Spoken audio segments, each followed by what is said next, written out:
একটু হেঁটে হেঁটে আসো বাইরে।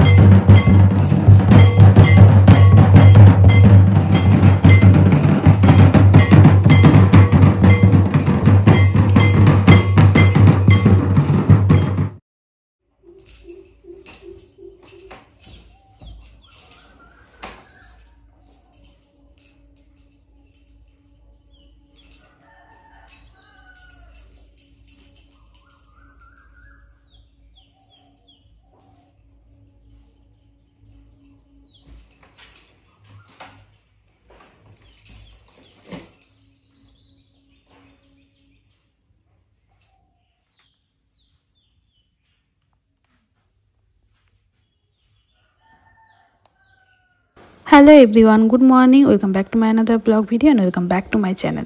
সারা বছর ধরে আমি যে দিনটার জন্য অপেক্ষা করি, আজ হচ্ছে সেই দিন। আজ হচ্ছে আমার দেশের বাড়িতে বাহা আছে, সেখানেই যাব।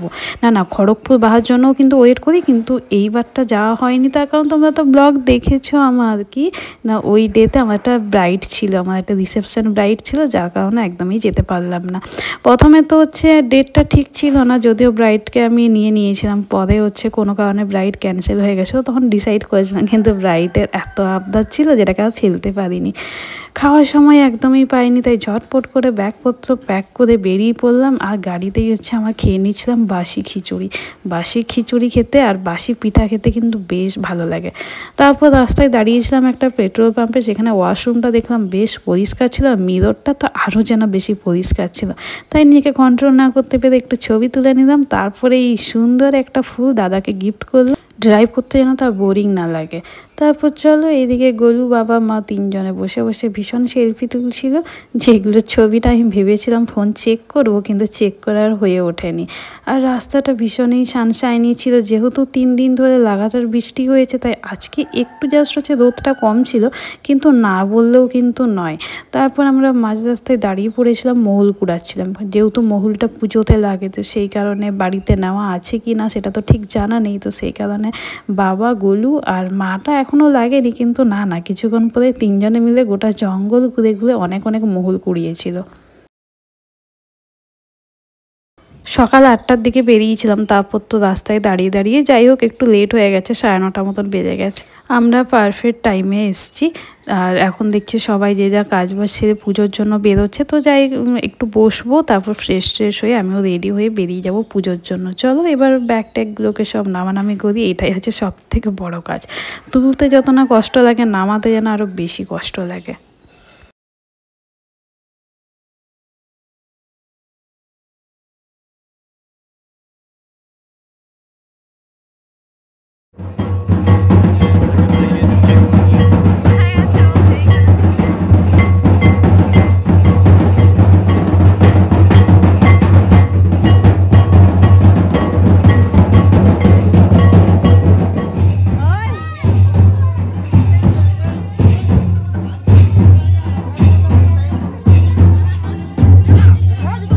আমার দেশের বাড়ির জাহেরটা না অনেকটাই দূরে, মানে প্রায় 15 মিনিট লেগে যায় আমার বাড়ির থেকে জাহের যেতে। আর মাঝখানে পুরো বিল, তো সবাই মিলে আমরা লাইন দিয়ে এইভাবেই যাচ্ছি। আর দেখতে কত সুন্দর লাগছে না, সবাই লাল পাড় সাদা শাড়ি পরেছে সত্যি। আর আমিও নিজেকে একদমই কন্ট্রোল করতে পারি না। এই যে সেই শাড়ি যেটা হচ্ছে আমি নিয়ে এসেছিলাম, তোমরা আই থিঙ্ক দেখেছিলে ব্লগটা, না দেখে থাকলে ছটফট করে শর্টে চেক করে এসো। রোদটা তো খুব একটা নেই, কিন্তু তাও হাঁপাতে জাহেরে পৌঁছে গেলাম।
প্রতি বছর এত নাচ করি না, এইবারটা যত নাচ করেছি অ্যাকচুয়ালি যে হারে খাবার খেয়ে যাচ্ছি, ডায়েটিং করার তো একদমই কোনো অপশন নেই, সেই কারণে ভাবলাম একটু নেচে নেচে ওয়েট লুজ করি।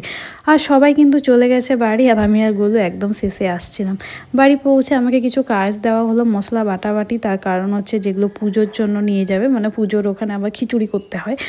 যারা আমার সাঁওতালি ফ্রেন্ডগুলো আছে তারা এইসব ব্যাপারে ডিটেলসে জানবে, আর যারা জানো না, আমি নিজেও ঠিকঠাক জানি না, তাই তোমাদেরকে আমি সত্যি একদমই কিছু বলতে পারবো না। তারপর বোনের সাথে রাখছিলাম, তার কারণ সে কিছুক্ষণ আগে কমপ্লেন খেয়েছে, তাকে যখন বললাম আমার পাশে এসে বসো, সে একদমই বলছে না আমি তোমার পাশে বসবো না, তার কারণ সে জানতো যে আমি খাওয়ার জন্য তাকে ডাকছিলাম। আর এখন সে খালি গ্লাসটা আমাকে দিচ্ছে কি না, এই নাও আমার কমপ্লেনের গ্লাস, তো সেটাই একটু দেখাচ্ছিলাম। তারপর মশলা টশলা বেটে আমি আর গোলু চলে এসেছিলাম বাগানে, যেখানে আমরা তুলবো অনেক অনেক টমেটো, লাউ শাক প্লাস লঙ্কা। ফলন যেহেতু শেষের মাথায়, সেই কারণে জমির এরকম অবস্থা হয়ে গেছে। আর সত্যি কথা বলতে যখন দেখি না বাইরের লোক চাষ করে, তখন হচ্ছে সবজির অনেক দাম থাকে, মানে সে টমেটো বলো লঙ্কা বলো। যখন আমাদের ঘরের লোক চাষ করে তখন দেখি দাম একদমই নেই। 1.5 কিলো টমেটোর দাম হচ্ছে 10 টাকা, তাহলে দামটা আর কোথায় বলো। গোলু কিছু তুলেছিল, সেগুলোই আমাকে দেখাচ্ছিল। তারপর গোলু তুলতে লেগেছিল লাউ শাক, আর আমি এদিকে তুলছিলাম অনেক অনেক লঙ্কা।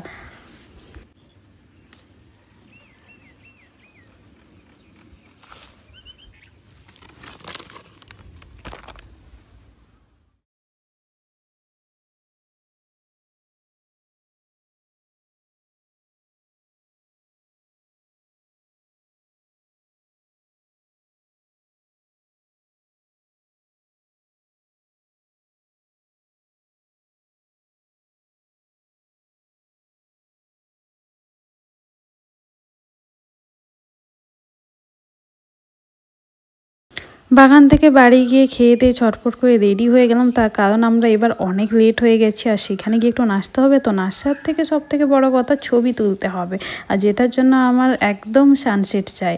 রাস্তায় যেতে যেতে গোলু এই সুন্দর ফুলগুলো দেখতে পেয়েছিল, তো সেটাই আমার মাথায় গুঁজে দিল। আমাকে অ্যাকচুয়ালি হাতে দিয়েছিল, তারপর বললো দাও আমি তোমার মাথায় গুঁজে দিই।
দেখবে তোকে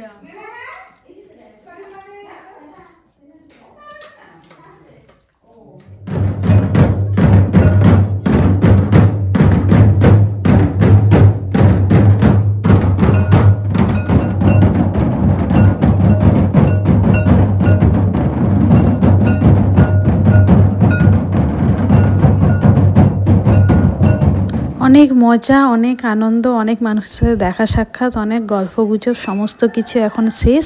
এখন আমাদের ফিরে যাওয়ার পালা, আমাদের ডেস্টিনেশন ঝাড়গ্রামে। তাই এখন ঝটফট করে ব্যাগগুলো আবার গাড়িতে তুলে সবাই মিলে রেডি হয়ে বেরিয়ে পড়লাম। না রেডি কেউই হয়নি, যেই অবস্থায় ছিলাম সেই অবস্থাতেই বেরিয়ে যাচ্ছি। আর হ্যাঁ, এখন কটা বাজে জানো? 11টা বেজে গেছে। তার কারণ ওই যে পুজোটাই এত লেট করে হয়েছে, এবার কি করব, বাড়ি যেতে সেই জন্য একটু লেট হয়ে গেল। আর সবার সাথে কথাবার্তা না সেরে কি করে আসা যায়? আমরা তো আর সবসময় আসি না, ওই মাসে মাসে আসি কখনো। আগে তো এটাও হতো না, কিন্তু এখন গাড়িটা হতে আমরা মাসে মাসে একটু দেশের বাড়ি মুখ দর্শন দিচ্ছি। তো চলো, এইদিকে গোলু, বাবা আর মা তো বেশ ঘুম দিচ্ছে। অ্যাকচুয়ালি আমিও কিন্তু ঘুমটা দিচ্ছিলাম। হঠাৎ ঘুম থেকে উঠে মনে পড়লো যে একটু ভিডিওটা করে নিই। তো চলো, আজকের মতন টাটা। আশা করি ভিডিওটি ভালো লেগে থাকবে। Bye and thanks for watching.